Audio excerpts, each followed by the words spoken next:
আসসালামু আলাইকুম জাতি ভাই। ইফতার কিনবার যাওয়ার জন্য আমার এক জাতি ভাই ড্রাইভার মার খাইছে। নিচে যে দেখতেছেন গাউসিয়া, সারাদিন উজা ছিল, গাড়িটা রাস্তায় পার্কিং করছে, করে ইফতার কিনবার গেছে, ইফতার করব। এটা কি দোষ তার? কোনো অ্যাক্সিডেন্ট করে নাই, কোনো গালাগালি করে নাই, কোনো কিচ্ছুই করে নাই ড্রাইভারে।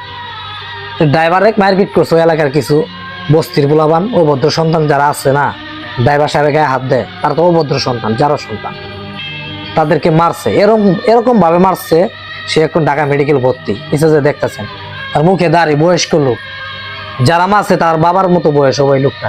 কেন মারলো ভাই কোন? কিভাবে বাংলাদেশে আমরা গাড়ি চালাম?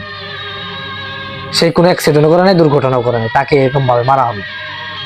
তাই বলি, আপনারা যারা ড্রাইভার সাহেব, যারা যারা গাড়ি চালান, আমাদের মতো ড্রাইভার, তাদের উদ্দেশ্যে বলতেছি, আমরা আর বসে থাকবো না, প্রতিবাদ করব।